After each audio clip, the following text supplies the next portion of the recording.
Watch how their foamy peaks dance in and out of the spare light. See how they catch a silver second of being before being subsumed into the vast ocean. Okay, it looks like we're back. The horizon is gone now. Turn as you may, you only see the waves stream in a died small again. circle of lucky light around you. Beyond its natural threshold, it's all perfect void, unbeing, ready to be made into endless waves. Okay, it looks like we're back. Forever. Your dark materials from which to create more sea. Now, what did those waves look like to you? Did they look like anything? Or did they only feel like something? What kind of Yes, feelings we're are we back. talking about here? Emotional feeling? You said you were Or doing like touch feeling? Whatever some it was work for you, your friend and then you fell asleep. that's form. It doesn't matter if it was visual, tactile. I think I caught that, but or if then it was driven by the mood that was of the basically the end of the environment. stream. That's the form. If putting yourself in that place made the waves ominous, their form reacted. You could feel what it would be like to be caught in them, lifted and pushed under by them. If being there alone in that sphere of moonlight made you feel serene, removed, then the waves probably took on that more tranquil mood. Their form reacted to, reinforced that. Maybe you even turned the sea into a perfectly smooth mirror, reflecting that serenity. And of course, whatever happened over that sea, it's all mind. Every part of it was formed by you. That's the subjective core of form. So, with all this subjectivity messing up the works, how are we supposed to think of form in our drawings? Well, it's up to each individual artist. Some artists want to resolve form very intensely, make it very illusionistic.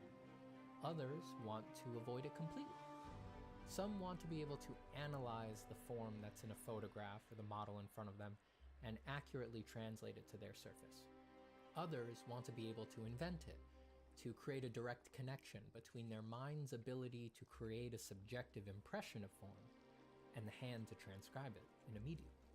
These goals are all equally worthy. Amazing things can be done in either realm, but all are subjective and must be understood as such. Even copying a photograph is, strictly speaking, impossible. Oil paints are not photosensitive chemical emulsions, and they require some license to give the same impression. Some editing, exclusion, compression, something's going to have to give. We must be willing to improvise, change, judge, and utterly vibe in whatever way necessary to achieve the form impression we want. And that's really what it's all about. What we want. Our particular opinion of what we're going for in our art. Want a more formy drawing? Well, you'll need a wider value range available to model those form transitions in the light. This steals available value range and contrast for depicting the value difference between local colors in the drawing. This is an unavoidable trade-off. Are all of those form values going into one figure, one object? Well, that decreases the value tools you have at your disposal to communicate. I think Talbernor is over there, not actually. Impossible, but surely pretty close. In complex wide scenes, each individual subject, person, tree, rock, tends to have less of a form impression than they would if the painting was just them. So your opinion, your desire, no, wait, this isn't it. Think and feel about form. Is this Telfir? I think it might be Telfir. And if you don't know where to start, actually, I have no idea what this is. Run. Have I ever even been here? What is this about? Some pretty good loot up here.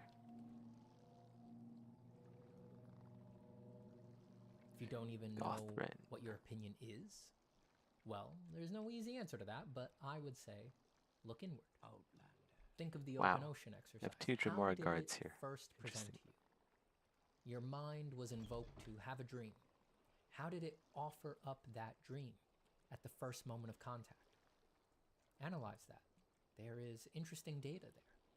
The most interesting, maybe. Have you ever become lucid during a dream?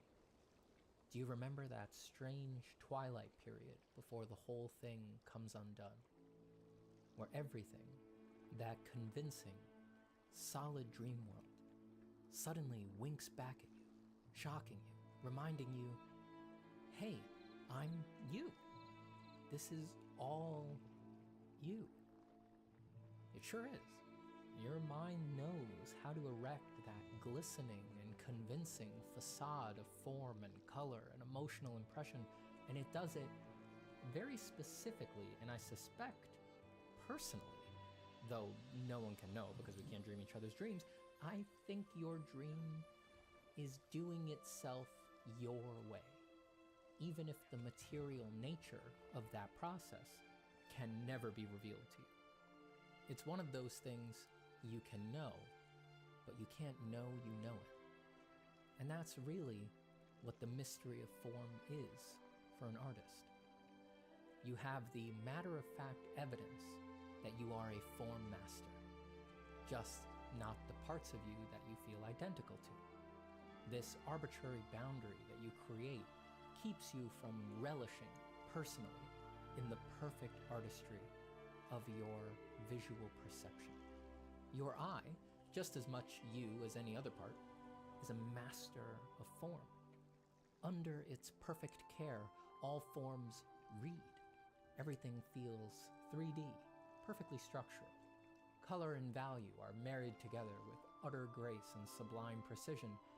Yet, artists must confront the sheer cliff face of trying to teach another part of them, their hand, to imitate some fraction of that virtuosity. It's quite mad when you think about it.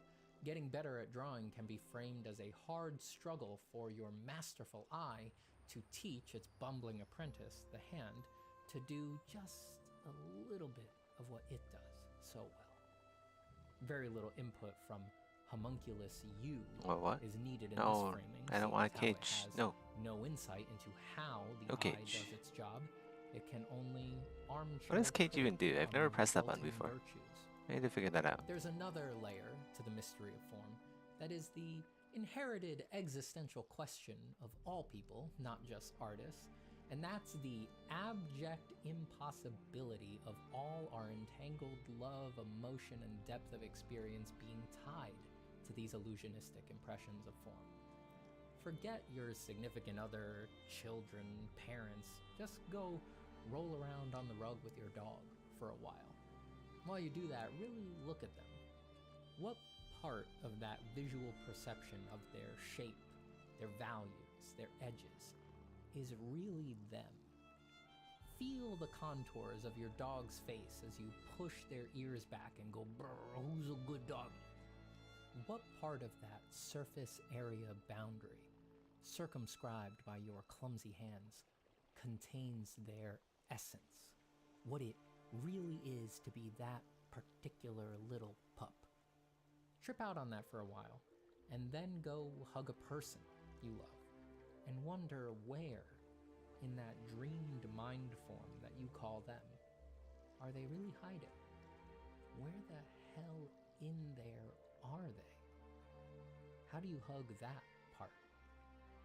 And how is it that doing a drawing of some aspect of them, some part of that impression, does somehow seem to make a little copy of that subtle soul, and therein gifts a piece of paper with that forever? All right, I'm gonna go pet my dog. You keep drawing, and good luck with that.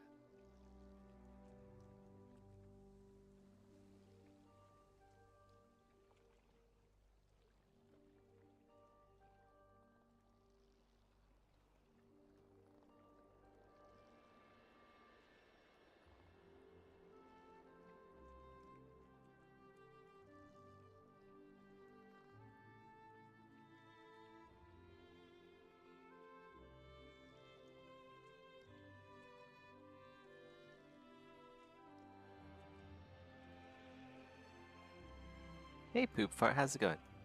buying into the Manor Lord's hype? Not me. How about you? I heard it's like very hyped.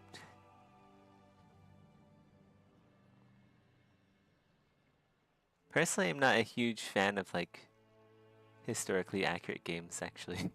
Even though I can make like historically accurate armors and stuff.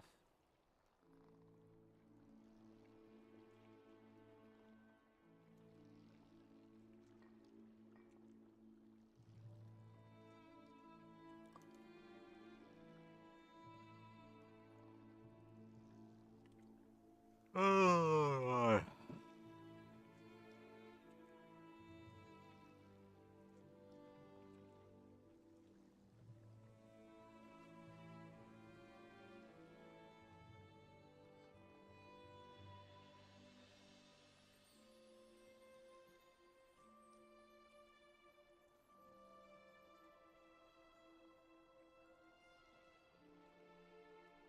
Like, I want the historically accurate stuff, but I also want to be able to like cast fireballs. And like, yeah, just like cast fireballs, frost balls. I think shock balls? I also have shock balls. That's nice.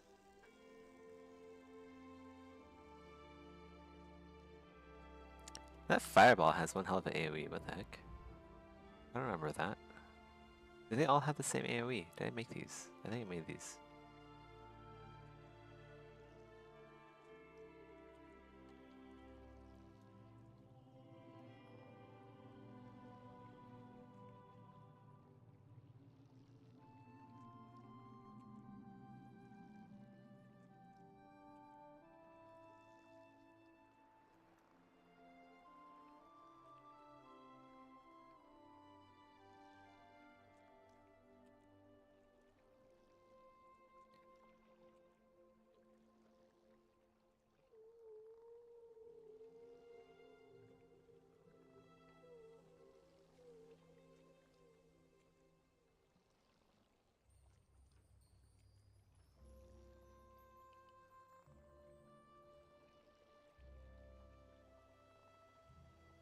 I kind of have a hard time deciding what to play these days. I was into Kenshi for a little bit. But the game is just... It's just way too buggy. Even without mods, it'll crash. And that's just because they built their entire game on the Ogre engine. Like, I'm sure they're kind of noobs when they first started making Kenshi as well.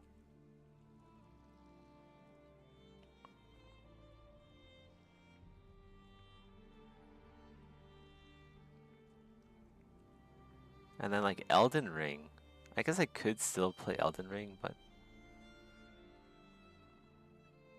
I've already played it like 3,000 hours now. I have 3,000 hours logged in Elden Ring. Most of those hours are probably AFK, to be fair. Just me waiting around to get summoned as a blue.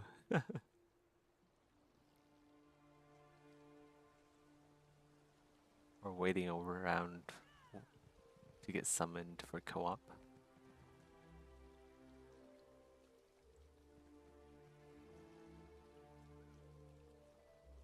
Yeah, there's only so many hours you can put into a game before it's just like, yeah, nah. I've had enough of that for a while.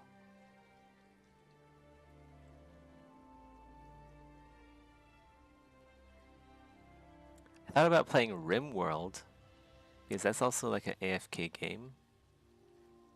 At least you can design your colony so that it's basically like you never have to check in on it until there's a raid. But I've already done that. And also just like 2D graphics doesn't really cut it for me. And like if I want to get back into RimWorld, I have to buy like 3 new DLC. Or just like sort my mods out again.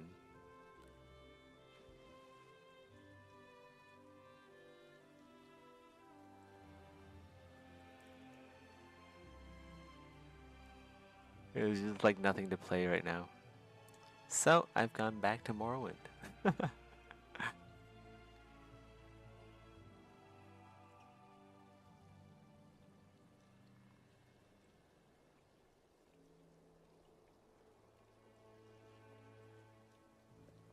Even though I do nothing in Morrowind except for just like stand in midair here.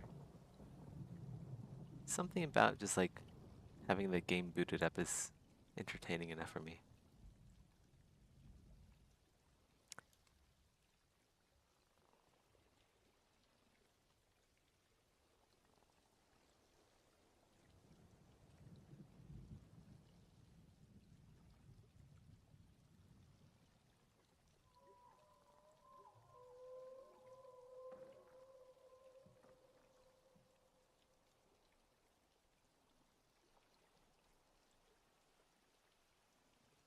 I'm gonna make some tea. Be right back.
Okay, back.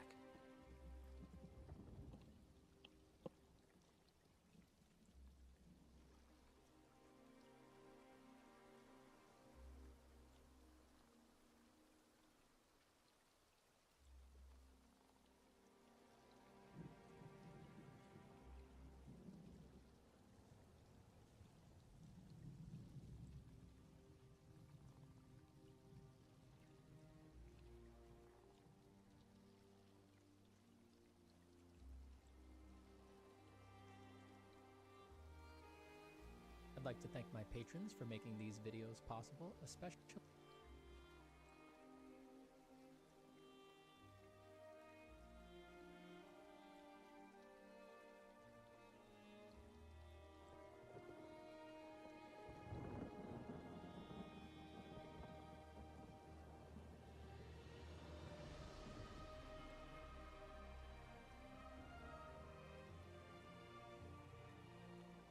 I'd like to thank my patrons for making these videos possible, especially Zachary Horvath, whose brave sword has felled many a brigand and fostered many a brother. I thought I'd cover a few things I've learned recently from being a teacher. I've been teaching art in a one-on-one capacity as well as in a college setting. It has taught me an amazing amount. By reflecting on the things I see in my students, I realize I went through the same things. Sometimes I'm realizing that for the first time. And I'm also realizing that some of those things I left unresolved, and it's helping me adjust a lot of my thoughts and behaviors in my own practice to really think through what's happening with my students. So, yes, I'm learning a lot about myself personally, but I'll spare you that for this video as they really only pertain to me. And instead, I'd like to talk about common issues I've noticed in art students. Let me start with what I don't think is actually a super common problem: motivation, not in the traditional sense. I think the majority of students are actually quite motivated. Generally, they want to know that they're going to have a good life. They want to know that their decisions about their life are going to pan out and are going to work for them. They just experience blockages and worries that prevent them from acting on that motivation. And I think that's an important distinction. I have rarely encountered a student who struck me as lazy or lacking in willpower. They exist. They're just not the majority or even a sizable portion. Students suffer much more from confusion and uncertainty than they do lethargy. Some would also interpret a lack of interest in certain areas of art making as a lack of motivation. A student who is disinterested in learning perspective, let's say. Yes, for someone who values perspective and thinks it's important for making the kind of art they like, someone else being unwilling to work through technical perspective might seem like a lack of motivation. But that's actually just a prejudice. Their lack of desire to interface with that is more indicative of a lack of interest in that area than a lack of motivation. If they can get their hackles up for something like color or abstract line work, I think that's enough proof that they don't lack motivation, they just have different goals. Nothing wrong with that, as far as I can tell. So that leads me to the number one problem I see with students. They don't trust themselves enough. They don't trust themselves to pick their own path. Like I said, it's not in the motivational sense. They don't trust themselves to draw. They can't just sit and sketch without having 1,000 guardrails up and a rope they can follow that lets them know this is the way to their goal. Even if entreated to do so, they can't just draw and fill a sketchbook because after about half a day of drawing, an absolutely insistent little voice creeps up that says, "We can't be doing this if it's a waste of time. Make sure it's not a waste of time. Is there something else we're supposed to be Oh doing? God, is this really going to get me better if I just spend 10 years studying first?" Quick shortcut here. You can't make sure it's not a waste of time. It's art. Kind of lives in that scary world of will it, won't it, that's its nature. If it were certain, it wouldn't be art. No one would think it was cool if it was certain. It would all look the same. This leads me into point number 2. There is a lot of permission seeking amongst art students. Students get trapped in a net of rules that someone carelessly spun for them. I don't know who's doing this, but my God, they need to stop. And then even though they have an inkling that these rules don't quite fit them, they need to hear it from another artist, someone in an authority position of some sort, that it's okay to bend the rules or disregard them.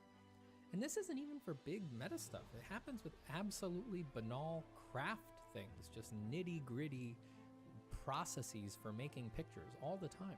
I think to a certain extent, it's the responsibility of teachers to offer disclaimers often that none of the rules fit all artists. You're probably closing yourself off if they're all fitting you like a glove. Look inward and see how this manifests in you. Most artists have, subtly, a couple things they're just waiting to see someone else do or say is all right so that they can leap up and start doing it too. Find out what those are for you and then just start doing them. No process, no career move, no kind of finished product, and this is a big one, no blend of your art practice with the rest of your life is off the table. Nothing is concrete in art. Don't let other people, artists or not, tell you what to think, how you should be doing it, what the turns of your path are. Decide for yourself. That's all that's actually possible. No one can do the work for you. No matter what the influences or conditions, you're the one touching the pencil to the paper. You're choosing to act in that moment. So make that decision yours.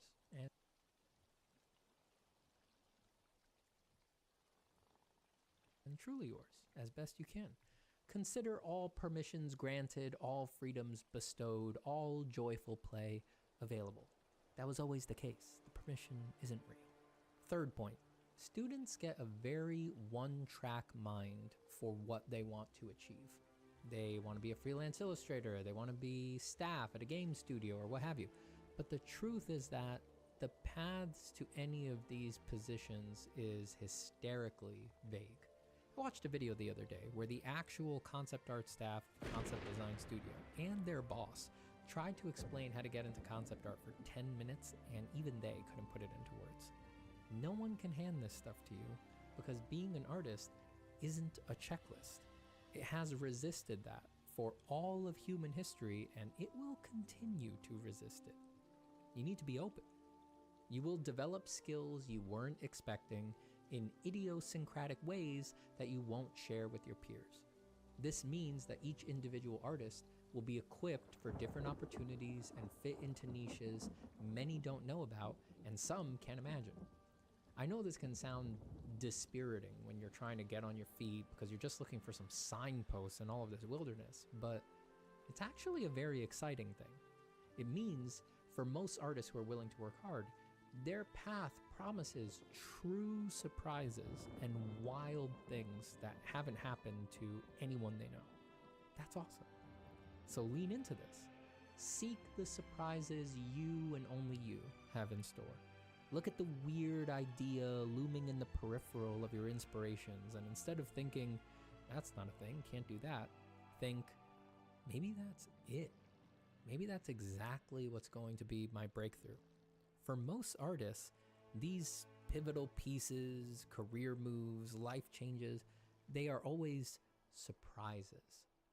They're always a return to something they thought they couldn't do, or thought they had to leave behind, or thought no one would take seriously, or they thought was a separate part of their life that had really should not be tangled up with their art, but it turned out it very much belonged in the art.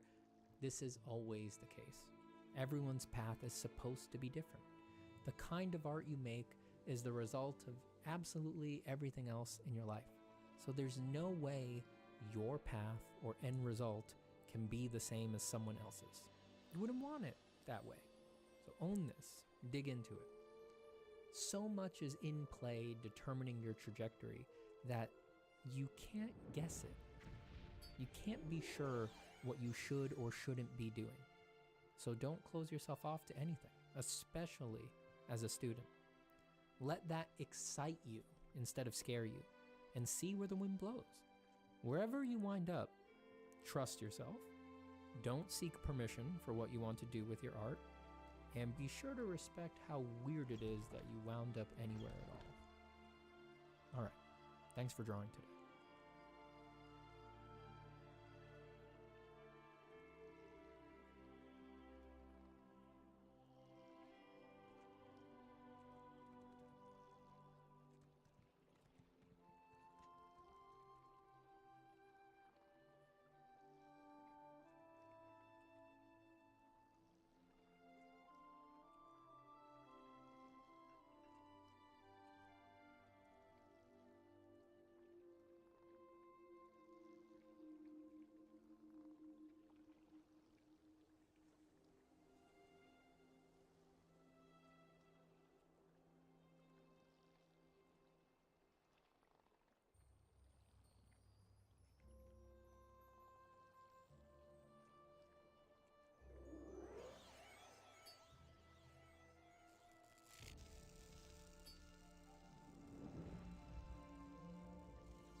South and Southeast Asia are in a state of emergency after extreme heat levels.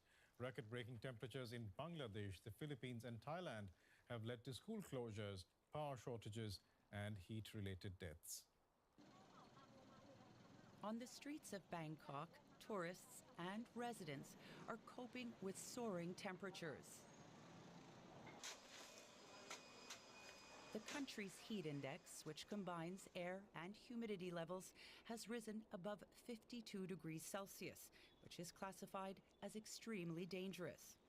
Thai authorities are urging people to stay indoors for their own safety.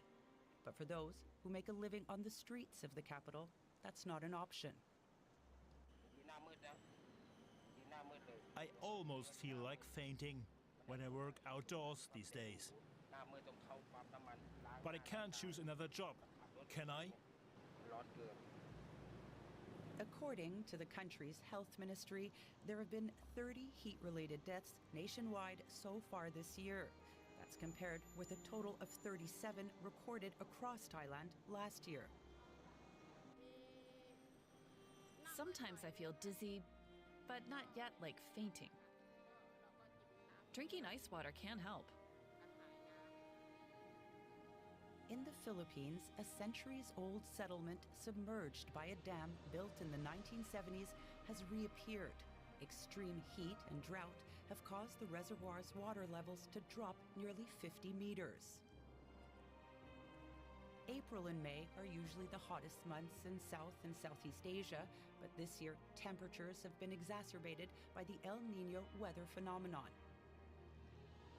In India, where a general election is underway, sweltering temperatures caused Roads Minister Nitin Gadkari to faint at a campaign rally for Prime Minister Narendra Modi in the western state of Maharashtra.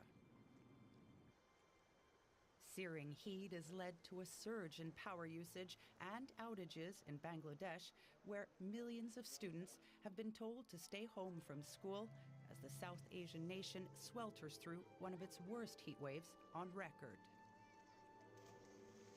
Let's get more from journalist Matt Hunt, who is in Bangkok. Matt, how are people in Bangkok coping with the heat?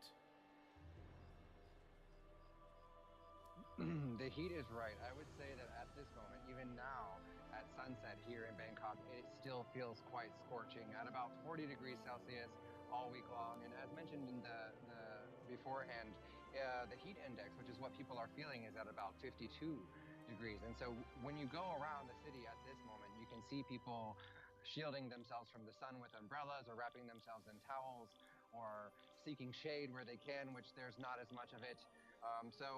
Generally, the heat wave and its impact on daily life here is quite obvious just by looking around and seeing how people are moving through the heat and how they are trying to shield themselves from doing so. Thailand also reached record numbers in energy demand this week due to the heat. How prepared is the country's infrastructure to cope with these temperatures? On this one, I would say that the infrastructure in Thailand is actually quite prepared for this. So Thailand is not a stranger to various types of issues related to climate change. So there's monsoons, there's floods, there's PM 2.5 dirty air issues. And I think that the heat wave issue is one that has received less attention.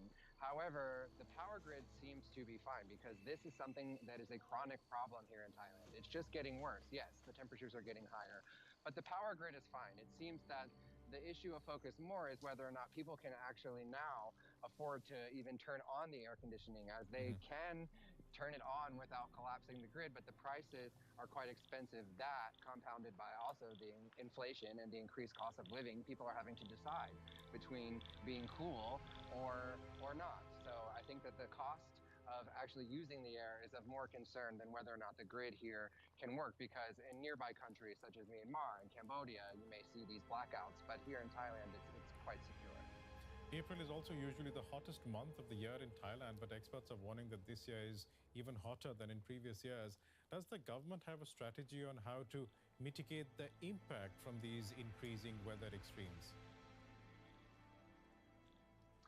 Sure. I think that, kind of as briefly mentioned before, we are not used to having a variety of issues related to climate change here in Thailand, so floods, PM 2.5, etc. But I think that the heat wave issue specifically Yeah, is it's not been one pretty that has hot been here. properly addressed by this government. There Like have Malaysia been is some only advisories coming out from is local really officials close to saying Thailand. that I if think you are elderly we or actually you're share a someone who land border suffers with from them. pre-existing health conditions, that perhaps you should stay home. They've urged Right. people to work from home who can. However, as far as actually implementing policies, I've seen no such thing. In fact, It has when we been look at neighboring countries fairly such as hot Singapore, recently. where Not people too are bad. standing at the bus I mean, stop it's kind of being, been normal, but it's misted like by normal cool hot. air, that's not the case here in Thailand. And It's definitely also, hotter there's than no usual. publicly available drinking water. I But it's think not most like people deadly know hot. that in Thailand, you cannot drink the water from the fountain. So the lack of these types of ways to keep cool has led to Also, an I feel like increase in the private sector. Thailand might have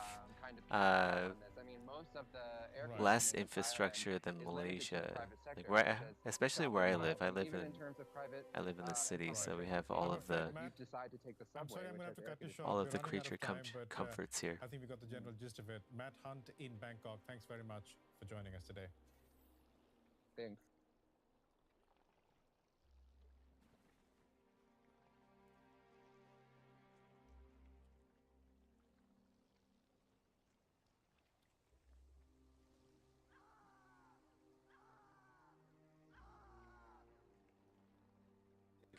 Fabian, in the eyes of Fabian, Beijing. we're going to and, have to be leave it honest, there. We yeah. have the press conference is beginning with Blinken. With the aim of stabilizing the relationship, reopening and strengthening our high-level channels of communication.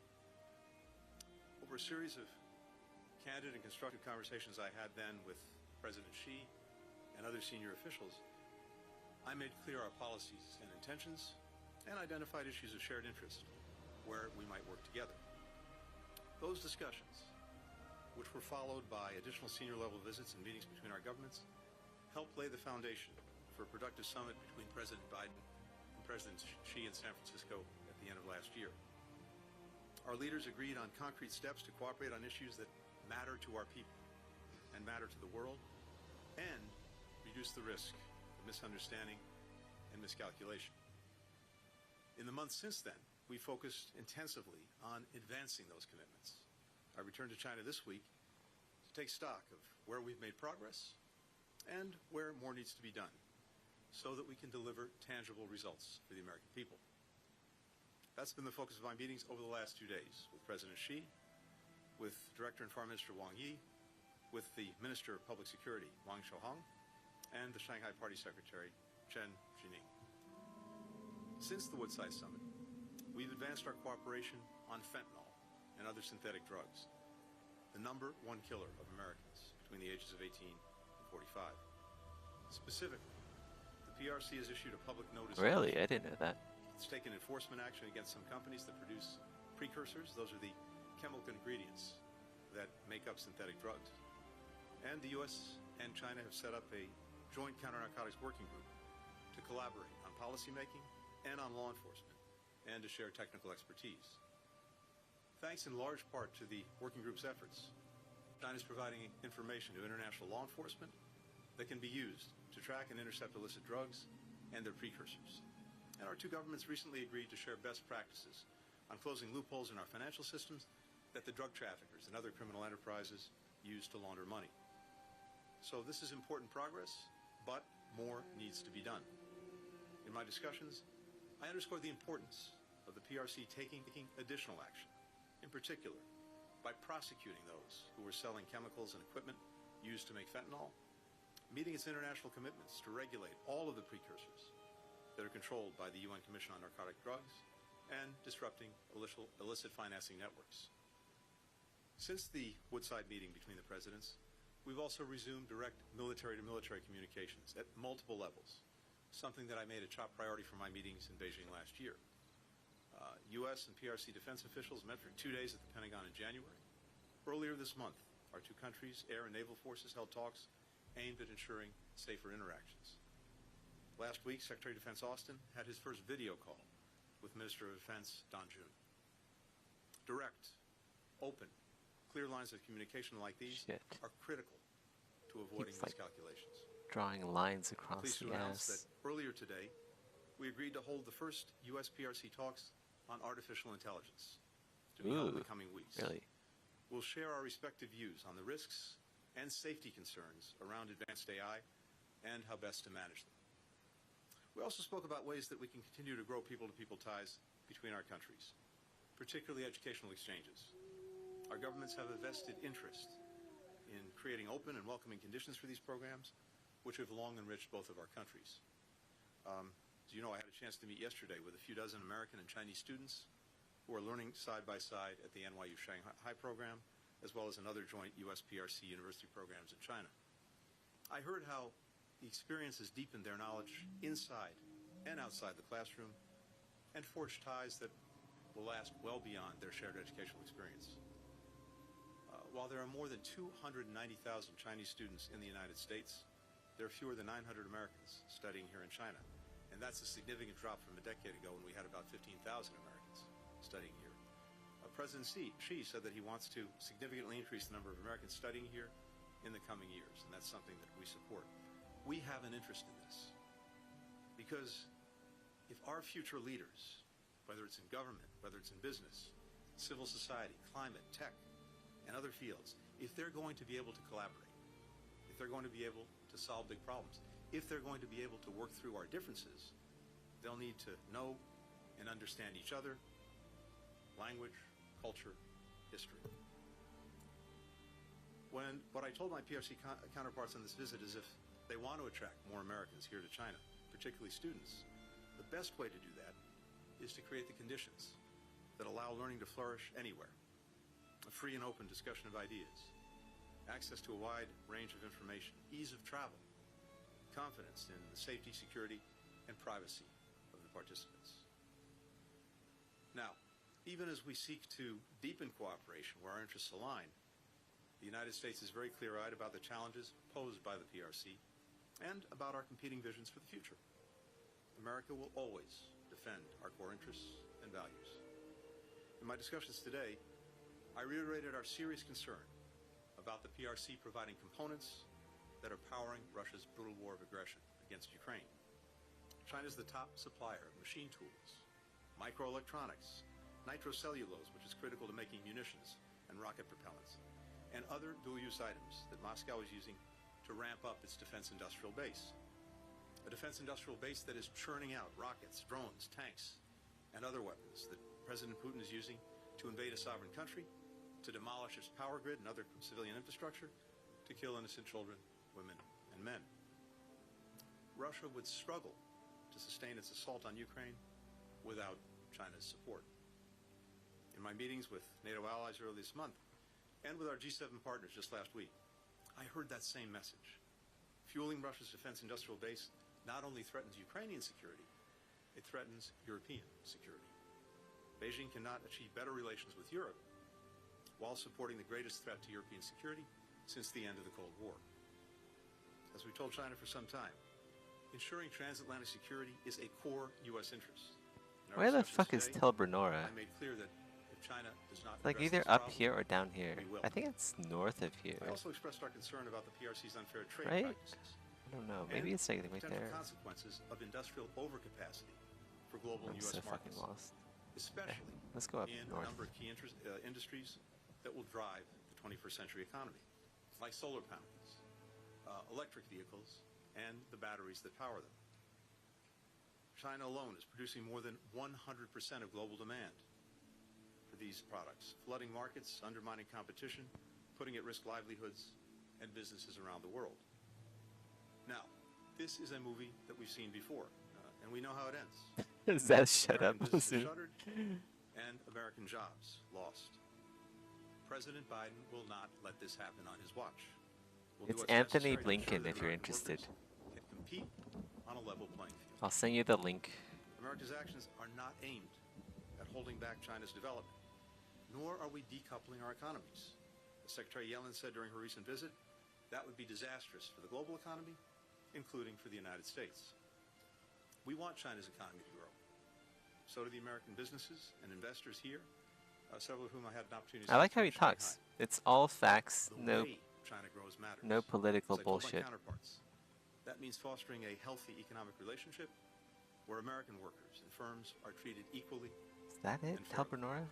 I think that's it over there. In today's meetings, I discussed the PRC's dangerous actions in the South China Sea, including against routine Philippine maintenance operations and maritime operations near the second Thomas Shoal. Freedom of navigation and commerce in these waterways is not only critical to the Philippines, but to the U.S. and to every other nation in the Indo-Pacific, and indeed around the world.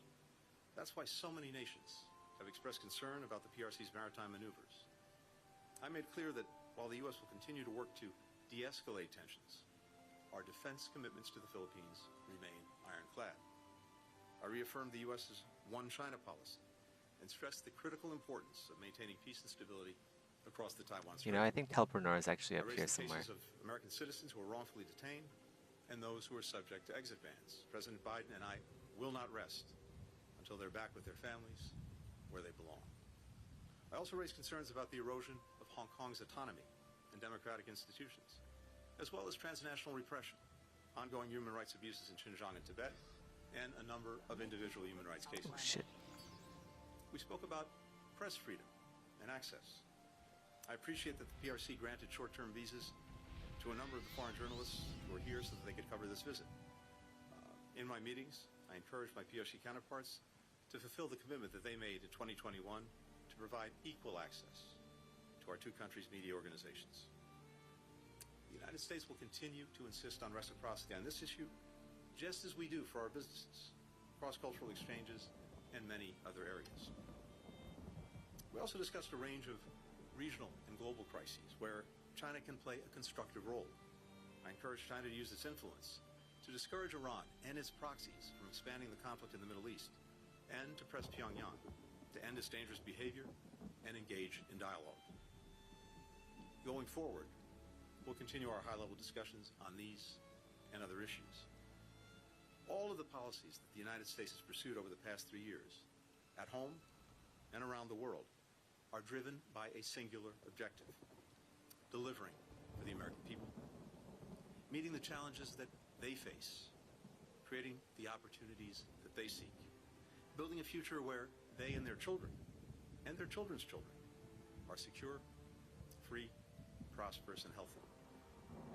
That's what has motivated the historic investments that we've made in our competitors back home, and in reinvigorating our alliances and our partnerships around the world.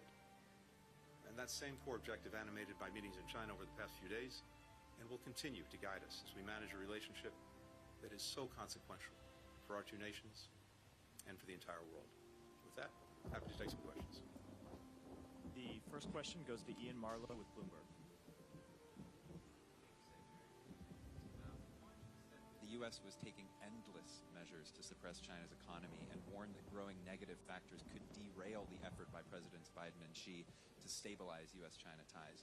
Do you think the Biden administration's pledge to increase tariff, the threat of new sanctions, and actions like the probe into Chinese shipbuilding could push the U.S. and China back into a period of dangerous volatility? Separately, did you make any headway in terms of actually getting China to agree to reduce economic support for Russia's defense industry? And if not, is the U.S. ready to move forward with sanctions? And separately, given North Korea is also sending massive shipments of munitions to Russia, did you bring that up with your Chinese counterpart? And did you get any Chinese cooperation there? And finally, just on TikTok, did that come up in conversations today? And how do you expect China to respond? Thanks. Not sure I got all of it, but I'll try it. Thank you. On the last question, no, TikTok did not come up, so I can answer that one very quickly. Look, on the economic relationship, let's put this in perspective. The United States remains the largest market for Chinese products of any country around the world. And our own trade relationship remains very significant. In fact, China is our third largest trading partner after our near neighbors, Canada and Mexico. And as I heard from I know, right? I didn't get it all. in Shanghai, there remains a very strong interest in working in this market, provided that we have a level playing field and a fair shot.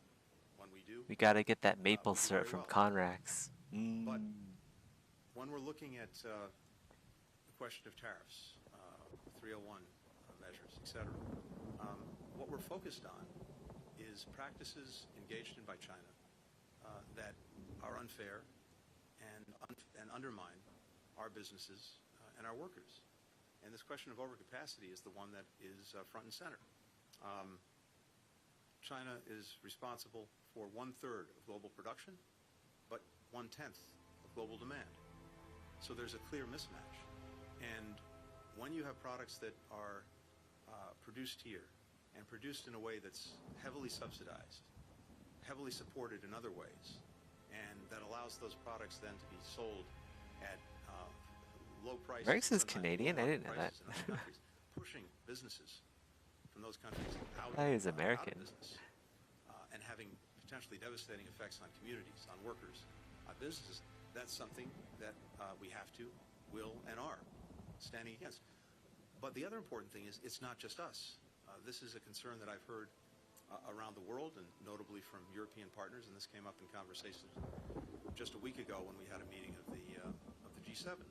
So this is not about containing China. It's not about cutting off trade or investment. Again, as you heard Secretary Yellen say, this is important to us and to many other countries around the world, but we want to ensure that it proceeds fairly and in a way that doesn't have these unfair effects on our industries, on our workers, and on our companies. And again, that's something that's shared across the world.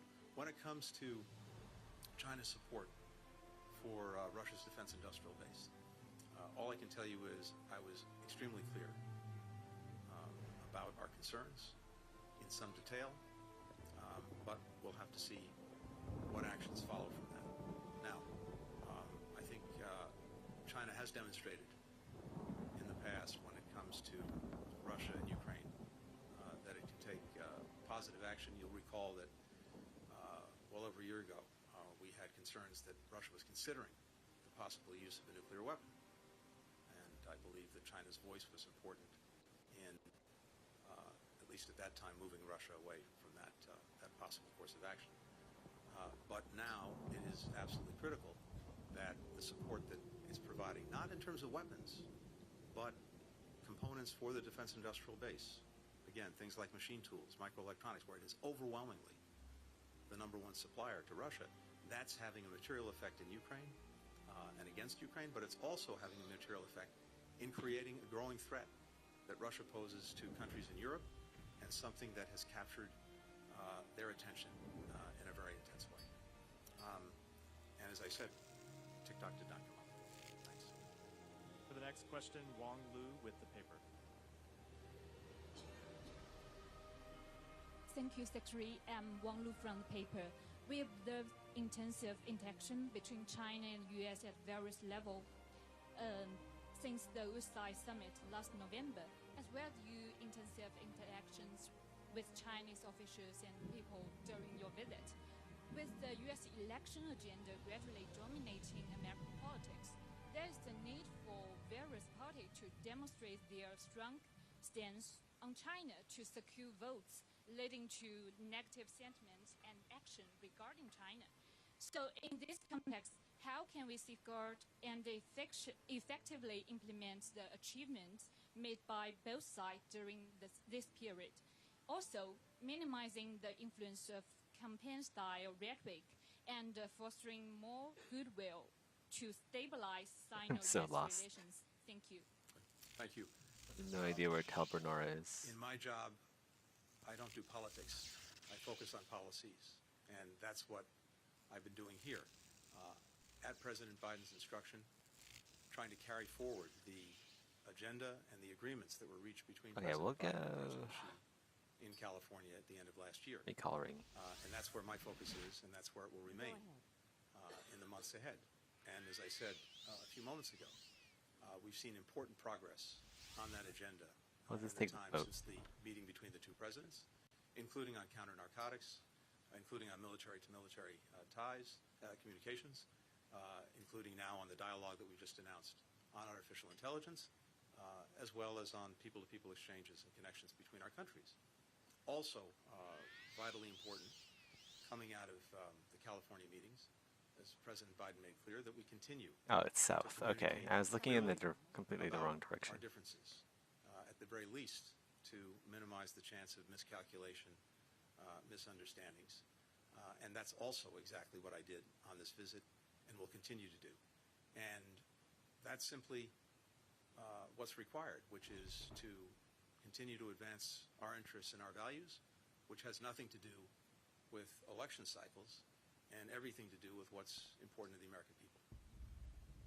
Simon Lewis with Reuters. Hi, thank you. Mr. Secretary, you mentioned that you think that China can play a more constructive role in global crises, particularly talking about the Middle East. You had a I made a conversation cat wear it. with Minister Wang Yi earlier this month, around the time of when Iran-Israel tensions were really ramping up. I wonder if you have an assessment of the role that China has played, and whether it's sufficient. Oh, jeez. In the actions that the Chinese government has taken so far. And there's some reports that the Palestinian groups Fatah and Hamas had a meeting here in Beijing while you were here. I wonder if that's an area where you would welcome some Chinese involvement. And while we're on the Middle East, I think we can't ignore some of the images that have been coming out from back in the US from university campuses. It's quite striking to see, students, some of the violence in these protests, but students all across your country are coming out and expressing their outrage at what's happening in Gaza. Are you taking on board those protests? What do you say to young people, young Americans who, see this as a moment when they need to speak out against their government? So first on the Middle East, I think I've talked to the Foreign Minister, Wang Yi, at least half a dozen times on this since October 7th, including, of course, today, but also in previous meetings we had, phone conversations, etc. And yes, I think this is an area where China can use the relationships it has, the influence it has, to try, for example, to prevent the conflict from escalating, from spreading. And we had a good conversation when tensions were particularly acute, preceding and then immediately following Iran's unprecedented attack on Israel 10 days or so ago. And I think northwest of Tel Bernora, China has can be positive in trying to somewhere over here, tensions, prevent escalation, avoid the spread of the conflict. And we agreed that we'd remain in regular touch on this, and that's certainly my intention. I'm not aware of the meeting you referred to. I think you said between Fatah and Hamas, so nothing to say on that. In terms of the protests back home, look, again, it's not my practice to comment on domestic matters, but look, people have strong, passionate feelings about what's happening in Gaza and in the Middle East that I very much understand. And when we see the horrific human suffering and the death of children, women, and men who are caught in this crossfire of Hamas's making, it's gut-wrenching, as I've said before. And we want to do everything we can to bring it to an end. When has the Middle East not been suffering? And in our own country, it's a hallmark of our democracy. Been a war zone for thousands of years. Make known their views, their concerns, their anger at any given time, and I think that reflects the strength of the country, the strength of democracy. Now, as I've also said before, this could be over tomorrow. It could have been over yesterday. It could have been over months ago. If Hamas had put down its weapons, stopped hiding behind civilians, released the hostages, and surrendered. But of course, it has chosen not to do that. And it is also notable that there is silence about Hamas. It's as if it wasn't even part of the story. But, as I've also said repeatedly, the way Israel goes about ensuring that October 7th never happens again matters profoundly, and we're working every day to try to minimize the damage that's done to innocent people and to make sure that they have the assistance and support that they need. And for the final question, Johannes Neudecker with DPA.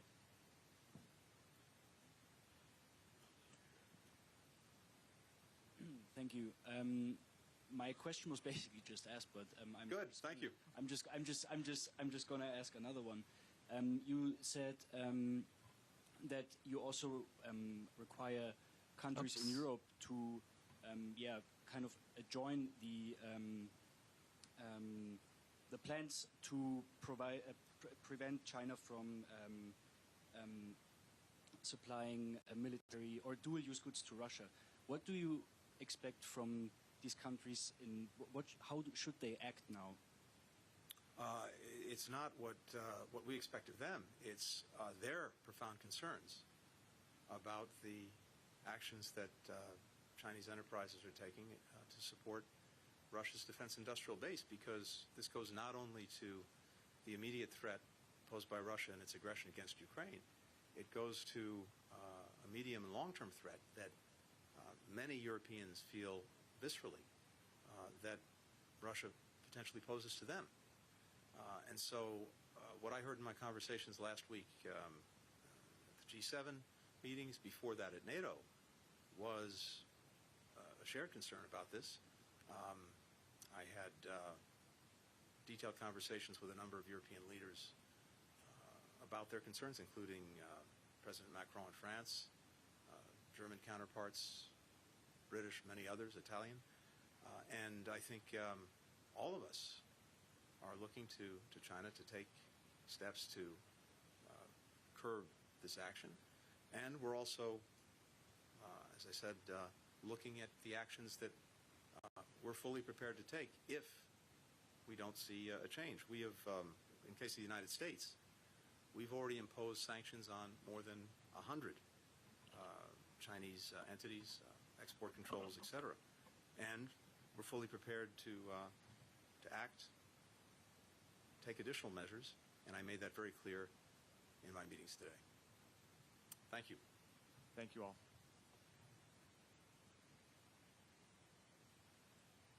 That was U.S. Secretary of State Antony Blinken addressing the press there at the end of his trip to China. He was there in Beijing, talking about certain sticking points that remain with China and also certain positives, including the first U.S.-China talks to be held on artificial intelligence. The date on that is yet to be announced, but that is something that is going to be determined at quite soon. But that's something that hasn't happened before. So the first U.S.-China talks on artificial intelligence coming up at some point. That was one of the positives that Antony Blinken was talking about in his address to the press. When it came to the sticking points, he was also talking about Chinese support for the Russian defense industrial base and also Chinese overcapacity that is flooding U.S. markets, and not just U.S. markets. Antony Blinken saying that being a concern in Europe as well. Let's see if we can get our correspondent Fabian Kretschmer on the line, who should be joining us from Beijing, but I'm told he isn't yet on the line. But that has changed. And Fabian, I see you there. Fabian, you've been following along what Antony Blinken was saying there in that press conference. Let's talk about the sticking points first. Russia and the Chinese support for Russia continuing to remain a sticking point, and also Chinese overcapacity when it comes to producing goods. Yeah, I mean, it was really an impressive list of topics that Blinken was referring to, almost never ending. And, you know, he was focusing on the positive aspects where they could achieve some progress in the beginning, but then actually the largest part was rather gloomy. For example, when it came to I thought that was Morrowind, like there's a lawnmower in Morrowind. Russia's war machinery, Blinken basically said that, yes, we made our point very clear, but he did not refer to any kind of progress or any indication that that China would change its position or would use some pressure against Russia. Not at all, and that is really in line with my expectations. I have a lot of background talks here also with diplomats, and I don't get any indicator that Xi Jinping will actually change his position. But Blinken also said something very interesting. He said that we are preparing to take some measures. We could take further sanctions. So he is actually clearly talking also from a position of strength, I would say, and makes it clear that we have a leverage here. And if you will continue with your policy of exporting dual-use products to Russia, then we still have some cards in our hands. When it comes to those cards, is Antony Blinken essentially threatening sanctions against China if China's support of Russia continues? Yes, I mean, that's what how I understood it from the press conference. So there were actually already media reports that the US government would draft some sanctions against some Chinese banks as leverage for their role of supporting Russia. I mean, this is not confirmed, so I don't want to speculate here, but there would be those possibilities. And according to what Blinken said, I'm sure that he will take at least some sanctions into consideration. He has not said it concretely what exactly, but he made it clear that behind closed doors, he said, it will have consequences if the status quo is going on. If I can just drill down on this point a bit more, talk to us about Beijing's position here and why it is immovable. Why does Beijing continue to support Russia despite coming in for so much criticism? So Beijing repeatedly says that this is not our war. We want peace. We are open for negotiations, but de facto they are very close to Putin's position. They roll out the red carpet for him. Actually, Putin just announced that he will very soon in May come to Beijing again, and it is very clear that first of all, both countries share a very long land border. They have to get along to some degree, but further than that, they also share strategic goals, and that is basically to break through from the Western world order. They want to do that, and Russia is a member of the UN Security Council, and so it is a valuable partner for China. And I think this is really, they have common goals. And then also, since the Western companies, when they left Russia, they left a big vacuum, and now the Chinese companies step in there, and the trade is really flourishing. Russia, who is increasingly depending on China, is delivering very cheap energy, very cheap oil to China. So China de facto is benefiting from this position. And so that's why I think no state leader so far, also many European state leaders have tried to convince Xi Jinping to change his position, and to no success. Antony Blinken also met Foreign Minister Wang Yi, and Wang Yi tried to present this as a choice between, quote, stability or return to a downward spiral. Given that Beijing, it appears, will be unmoving when it comes to its support for Moscow, are we looking at a downward spiral in relations between the US and China now? I would not go so far yet. Look, where we come from is basically not long ago that both sides really have not been talking at all. There were no military-to-military talks.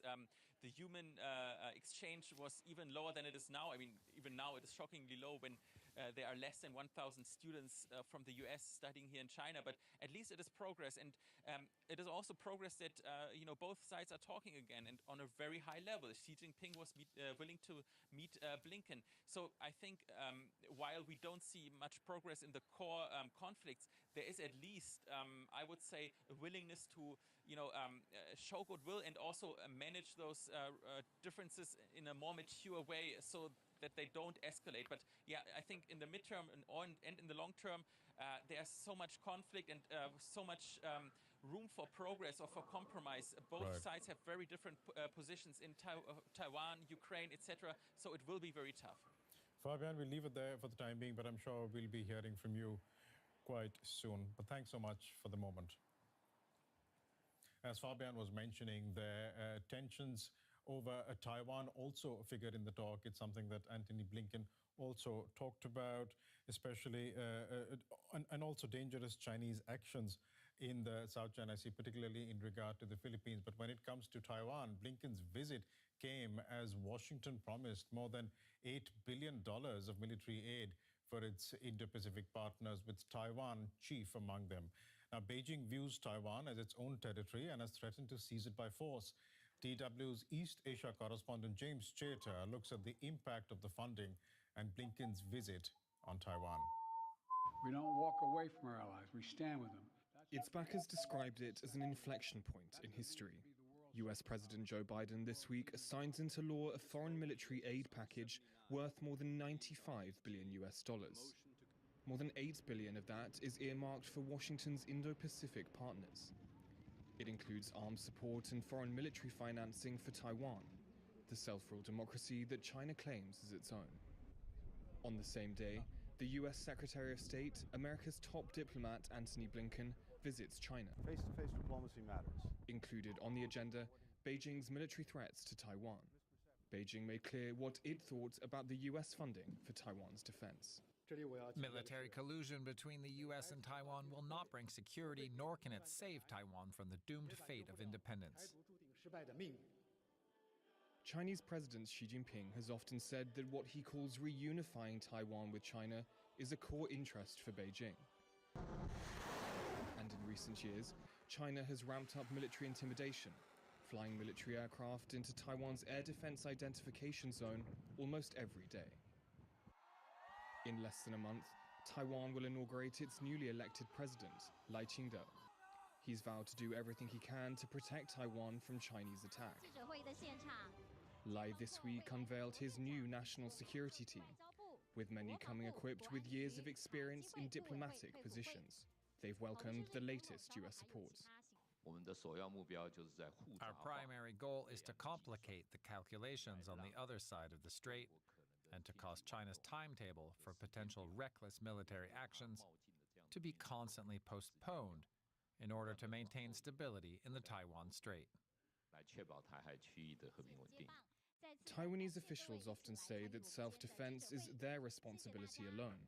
But with the gap in military capability between Taipei and Beijing widening, Taiwanese exercises like this a couple of months ago underline the fact that the support of Washington will be critical to fending off a Chinese attack. And DW's James Chater filed that report for us. Earlier, we asked him if Taiwan feels the amount of funding and military assistance being offered by the US is enough. Well, Taiwan has already thanked the US for this support. Taiwan's foreign ministry said that it would be very helpful for Taiwan's situation, but I don't think there are any misunderstandings in Taipei about the scale of the military discrepancy and military capability between Taipei and Beijing now. Remember, Beijing is running a military defense budget some 12 times that of Taiwan's, and so there's a really deep recognition here in Taiwan that if it's going to be able to fend off a potential Chinese attack, it's going to require not only a more modern and more well-equipped Taiwanese military, but also the support of Washington. And I would add to that too, that if Taiwan's going to be able to fend off that attack, it would also require the support of the US's other allies in the Indo-Pacific, and at least a coordination between those partners. And that's why we've seen Washington really make big efforts to bring its allies, especially Japan and the Philippines, with which it has a mutual defense treaty, closer together to show a more united front against more assertive Chinese behavior in this region. DW correspondent James Chater there. A quick reminder of the top story we are following for you. U.S. Secretary of State Antony Blinken has held a press conference in Beijing on the third and final day of a visit fraught with tensions. Blinken talked positively about candid and constructive conversations on shared interests. He also raised U.S. concerns about China's support for Russia's war in Ukraine and its ability to create weapons. That's all for the moment. I'm Girish Banerjee in Berlin. I'll be back with more news and updates shortly. See you then.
Ugh.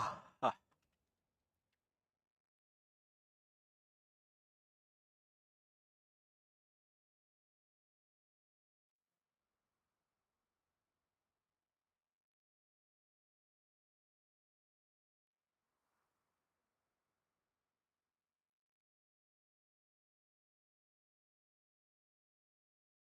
Is there anything interesting to watch? Hmm.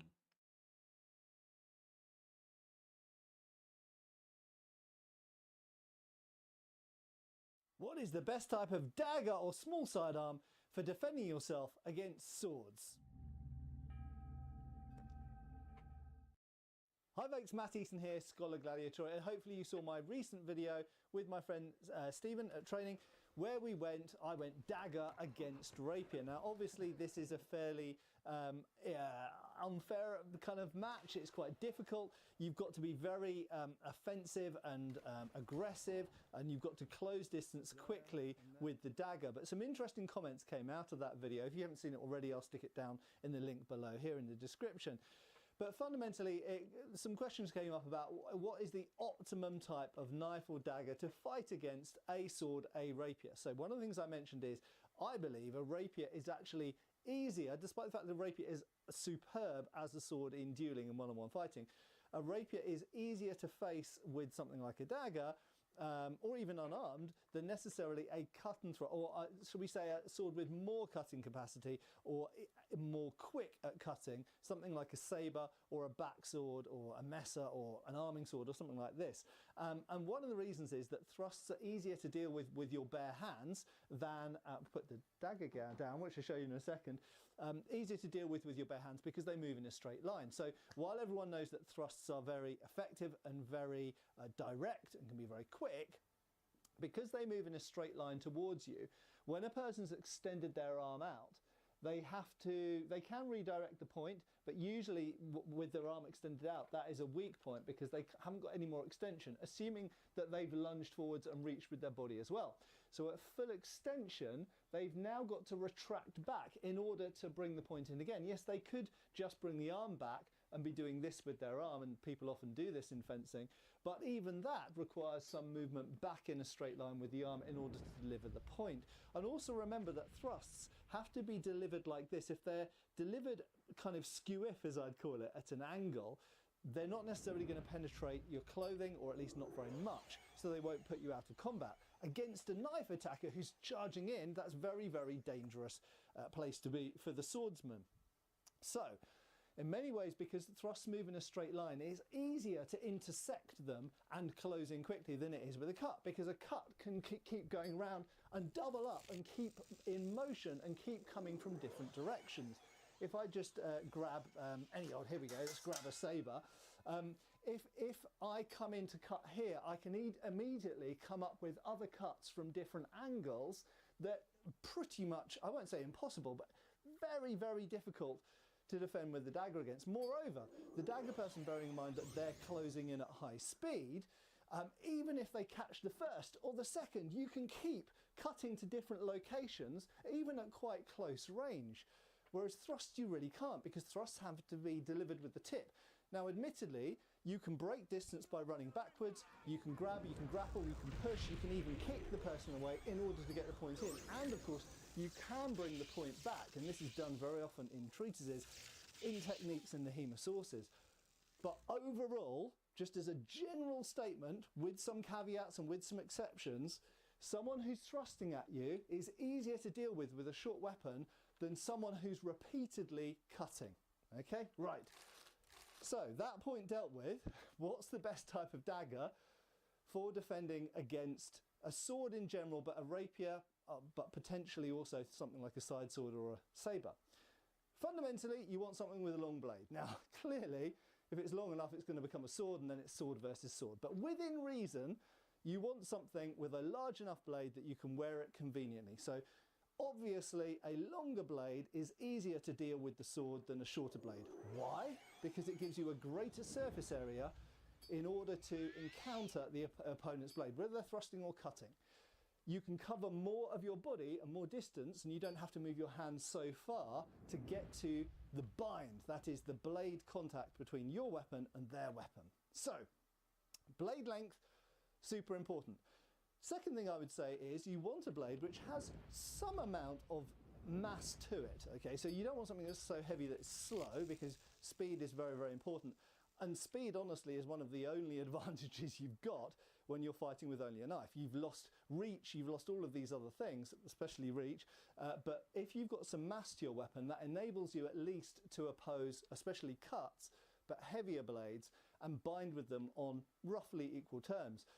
For reference, this is an early prototype of one of the upcoming Batch 2 Royal Armourers Windlass Matt Easton replicas, and the original of this is quite weighty. It's as heavy as some sabres, and it's heavier than a small sword, so despite the fact it might look small, it has a fair amount of mass to it, and a lot of that mass is in the guard. And that's the second thing that you really want if you can get it. Now, why is there like 3 guards come in holes many here? different forms, so weird. but for facing Dissection. off against a sword, the first thing you really want are quillons. Now, quillons can either be long or straight, they can be curved, or they can be kind of double curved because they're curving upwards and forwards, kind of like hooks, a bit like coat hooks. And that is, for a similar reason to coat hooks, you want to catch and control. So with this type of weapon, because it's designed as an offhand weapon to be used with the sword in the other hand, Is this the not person only who do you wants have to a kill me? blade to oppose the Who's this guy? incoming sword blade, but you've also got hooked quillons to stop it running Oh, away. it's, Okay, not necessarily just to trap. I think a lot of people get fixated on trying to lock and trap the blade. Primarily, that's a second thing. I think primarily this is just here to provide greater bandit. hand protection. What's the bandit? Okay, so having that, even if you miss the blade, it comes down, catches on the guard, it'll still do the same job. So essentially this is a bit like a trident or a corset at this point. So you've got a blade, you've got cross guards which can hook and control, and massive advantage to have any form of additional side guard. Now this has got a large ring that is filled with a decorative, and protective element in the middle there. And if you're fighting, clearly that will help protect points going in there, which is very advantageous if you're using it against a sword or dagger of any kind. And there are, of course, some sometimes referred to as sail guard daggers, which come all the way around here, which provide even more protection. There are pluses and minuses. Overall, they provide more protection, but I do find that this kind of ring is actually better for catching and controlling. So again, pluses and minuses, your mileage might vary, but generally speaking, as much hand protection as you can get. Now, on that topic, some people mentioned the alehouse dagger, as they've sometimes been termed, and that is essentially a basket-hilted, I mean, if I just grab a basket-hilted sword here, that is like a basket hilt on a dagger blade. Now, absolutely, that is going to be very formidable in defending you against swords and closing in. It is basically akin to wearing a gauntlet. I'll come back to gauntlets in a second. So it's essentially a fully armoured fist attached to a dagger. However, most people, for practical purposes, wouldn't have and didn't historically wear those because they would be very cumbersome, very big. They probably socially would be a bit weird thing to walk around with. It's a bit like walking around town with a 50 cal Barrett slung on your shoulder. It's just a weird thing. If you're going to wear a dagger, that's kind of socially acceptable. If you're going to wear a dagger with a massive basket hilt, that's a little bit weird.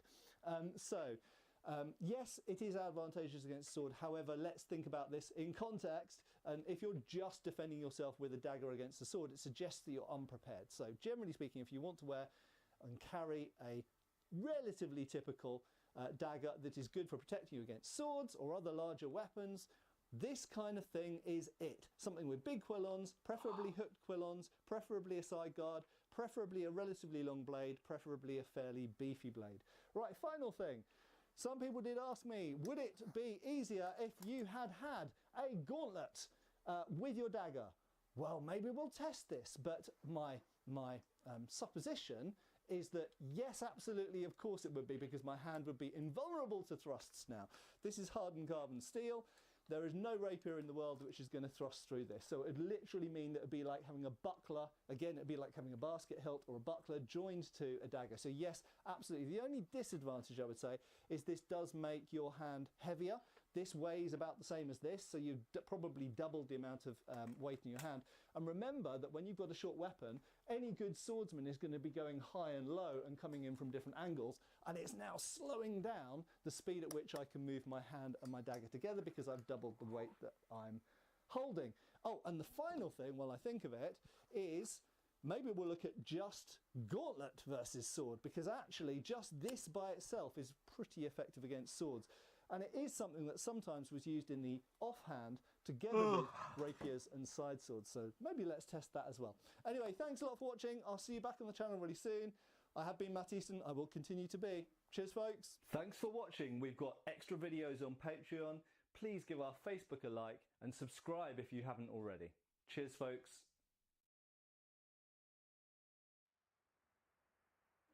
I'm gonna go to sleep. And that's a short stream. Try to stream more tomorrow. I usually do pretty long streams over the weekends. Bye-bye.